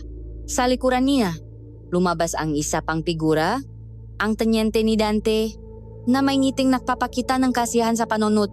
Napatayo si Kael. Ang pagdadalam hati sa kanyang mukha ay napalitan ng isang anyo ng pakalito at sakit na mas malalim pa. Marco, anong ginagawa mo dito? Bakit kasama mo sila? Ang bawat tanong ay isang pag-asang sanay mali ang kanyang inisip. Ngumisi si Marco ng mas malapat. Bakit? Dahil tapos na ang palabas mo, Kael. At oras na para ako naman ang maging bida. Ipinakanulo mo kami, bulong ni Lila. Ang kanyang boses ay puno ng kamuhian. Tama ang hinala ko. Tumawa si Marco. Hindi ito pagtataksil, bini-bini. Ito ay pakuha ng kung ano ang nararapat sa akin. Humarap siya kay Kael. Ang kanyang mga mata ay naalap sa inggit na inipon sa loob ng maraming taon. Bakit, Kael? Tinatanong mo kung bakit. Lumapit siya. Ang bawat hakbang ay puno ng galit. Dahil palagi na lang ikaw. Mula pa kabata, ikaw ang mas mabilis. Ikaw ang mas malakas. Ikaw ang may maprinsipyo. Ikaw ang laging tama. Pagdating ni Lila, sino ang una niyang pinansin? Ikaw. Sino ang ginawa niyang tagabantay? Ikaw. Ako? Ano ako, Kyle? Ako lang ang iyong anino. Ang iyong hangal na kaibigan na tagatawa sa iyong ngabiro. Sawang-sawa na akong maging anino mo. Pinakatiwalan kita. Sigaw ni Kyle. Ang kanyang boses ay nabasa sa sakit ng katrayduran. Kapatid ang turing ko sa iyo. At iyon ang problema. Ganti ni Marco. Dahil habang ako ay turing mong kapatid, tinitingnan kita bilang isang karibal. Habang nangangarap kang makalaya, nangangarap akong malampasan ka. At ngayong gabi, sa wakas, mangyayari na iyon. Itinaas niya ang kanyang kamay at itinuro si Kael. Nakikita niyo ba? Isang kalahating lahi, isang bastardo, isang halimaw na nagpapanggap na tao. Siya ang nagnakaw sa prinsesa. Patayin niyo na siya. Si Kyle ay nakatayo ron. Bagsak ang katawan mula sa laban. Wasak ang puso mula sa katotohanan. At ngayon, durok ang kaluluwa mula sa katrayduran. Sa harap niya, hindi isang dayuhang aswang, kundi ang kanyang kaibigan, ang kanyang kapatid, ang naging pinakamatindi niyang kawe. Ang laban sa gubat ay tapos na. Ngunit ang tunay na digmaan, ang pinakamasakit sa lahat, ay ngayon palang magsisimula. Ang sakit niyang katotohanan ay mas matindi pa kaysa sa anumang sugat, at ang sakit niyang katrayduran ay isang lason na walang lunas.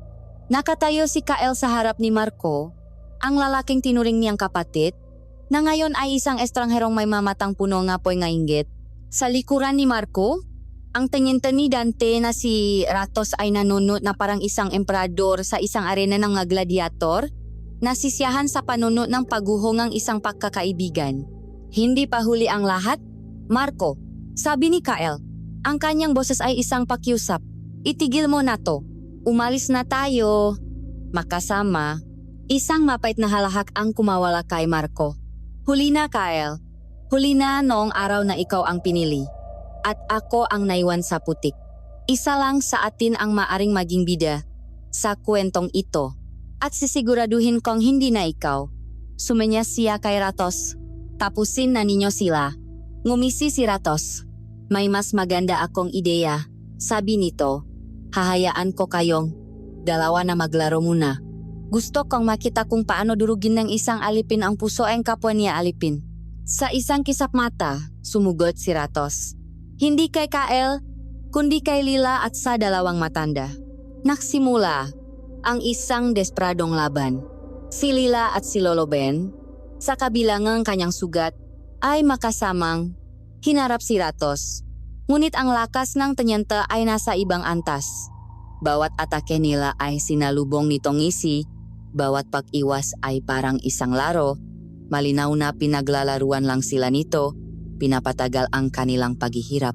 Samantala, si Kyle ay hinarap ni Marco. Ang kanilang laban ay hindi maganda. Ito ay magulo, personal, at puno ng fight. Walang gilas, walang husay. Tanging dalawang makaibigan na sinusubukang saktan ng isa't isa. Gamit hindi lang ang kanilang makamao, kundi pati na rin ang masalitang mas matalim pa sa anumang ita. Lagi kang ganyan, Kyle. Sigaw ni Marco habang sumusuntok. Masyadong mabuti, masyadong tama. Hindi mo ba? Nakita na habang ikaw ay umaangat, ako ay lalong lumulubog. Nag-aatubili si Kyle. Sa bawat pagkakataon na maaari niyang gamitin ang kanyang bagong lakas para tapusin ang laban, nakikita niya ang mukha ng batang si Marco, ang kanyang kalaro, ang kanyang kakampi, ang kanyang kapangyarihan ay pinipigilan ng kanyang mga alaala, at dahil dito, siya ay laging dehado. Ang laban ay naging isang sayaw ng paninisi at panghinayang. Nakita ni Ratos ang pagatubili ni Kyle at nainip na ito. Tapos na ang laro, sabi nito. Sa isang malakas na hagupit, tinamaan niya si Lolo Ben, pinatalsik ito sa isang puno. Pagkatapos, ay sinipan niya si Lila sa tiyan na nagpatumba rito. Lumapit siya kay Lila, itinaas ang kanyang kamay na may, mangkukong parang nga punyal, handang wakasan ang buhay ng dalaga. Sayang ang ganitong kagandahan, sabi niya. Pero mas masarap panorin ang pagdurusang iyong alipin. Sumigaw si Lola Elara, isang sigaw ng purong takot. Ang sigaw na iyon ang gumising sa natutulog na halimaw sa loob ni Kyle. Ang pag-aatubili ay nawala, pinalitan ng isang nag-umapaw na galit.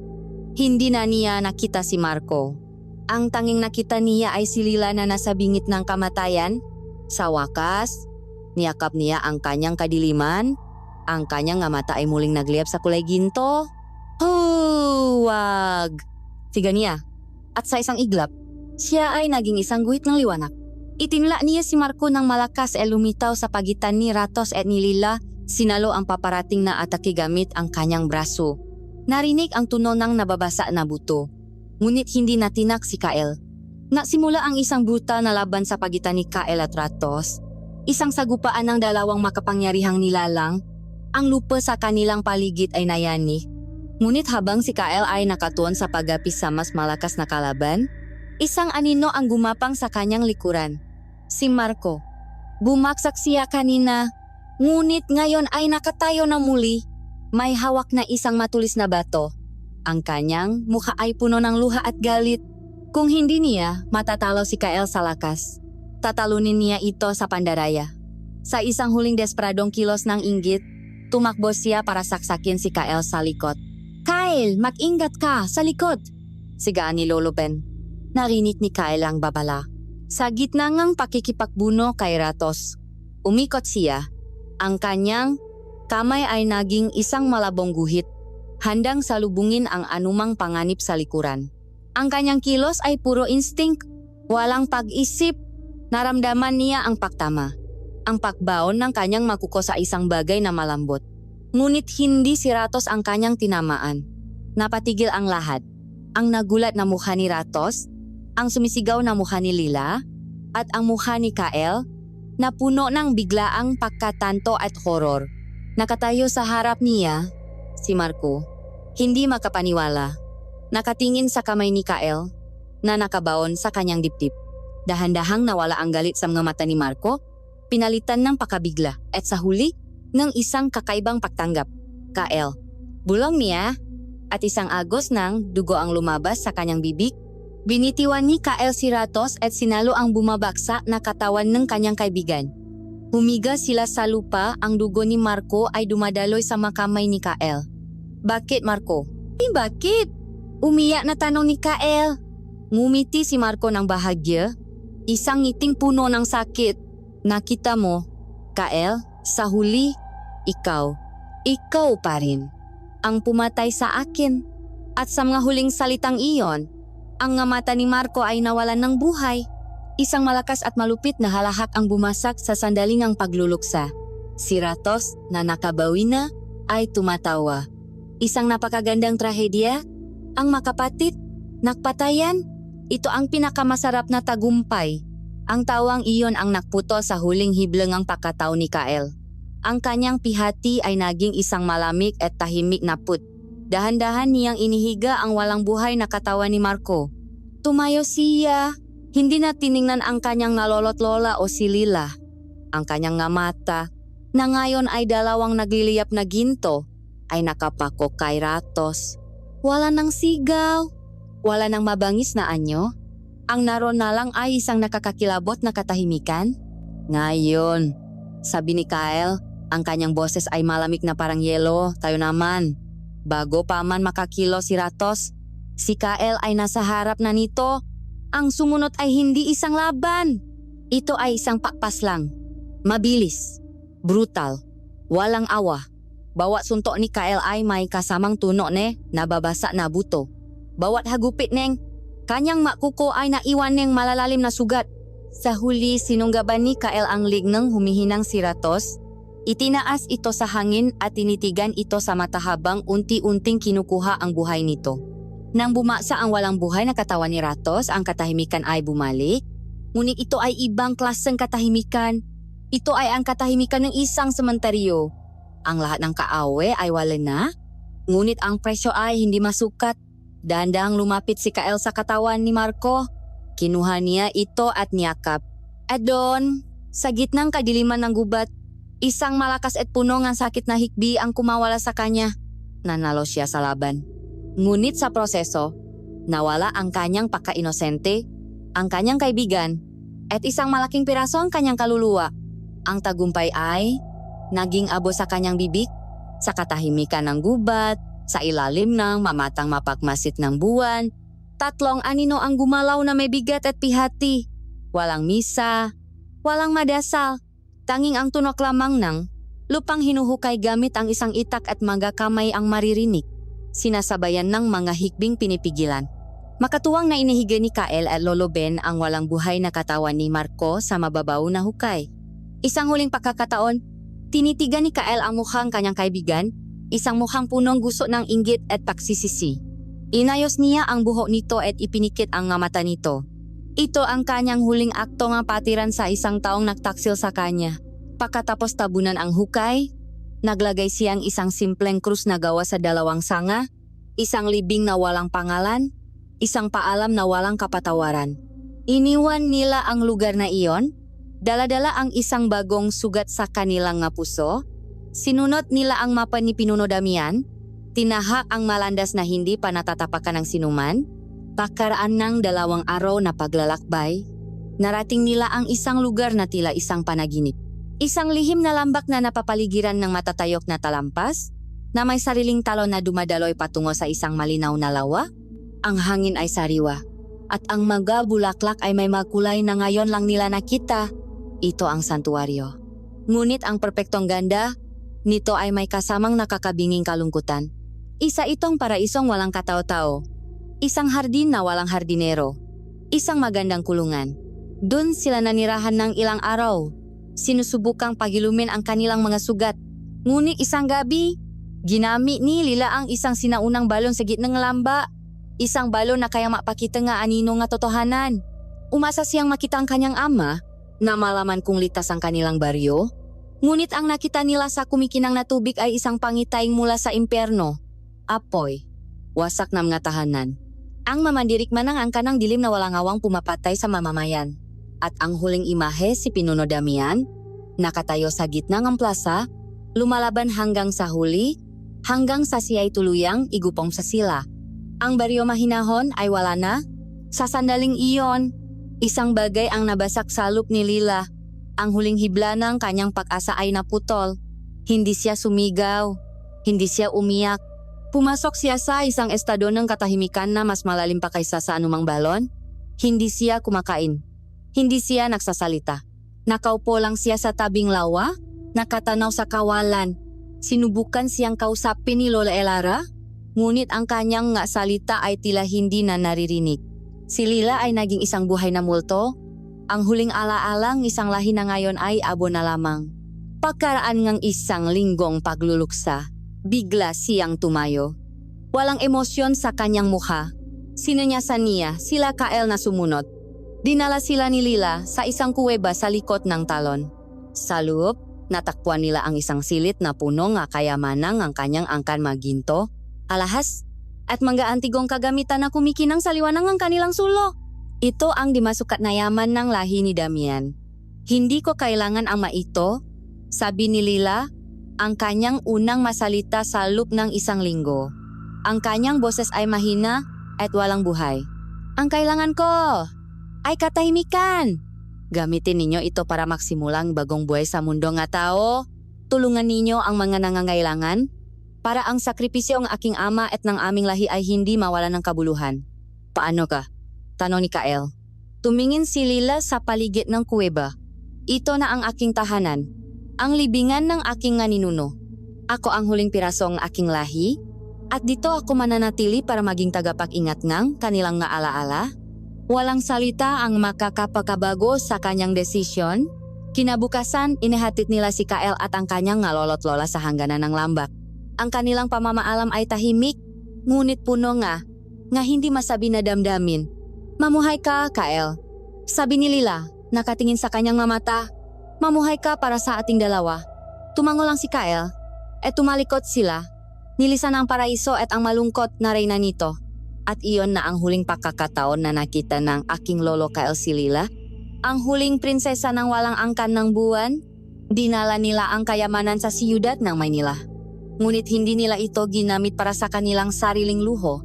Sa tulong ng yaman ng nga aswang, naktayo silang nga bahay ampunan, nga paaralan para sa mahihirap, at mga ospital. Sinubukan nilang ibalik sa mundo ang kabutihang ipinakait sa kanila. Ang aking lolo Kael ay piniling mamuhay ng buo bilang isang tao. Ikinubli niya ang kanyang kabilang pagkatao. Itinuon ang kanyang lakas sa pagtulong at pagmamahal. Naasawa siya, nagkaroon ng maanak at naging isang mapagmahal na ama at lolo. Minsan, kapag ang buwan ay bilog at maliwanag, nakikita ko siyang nakatingin sa labas ng bintana.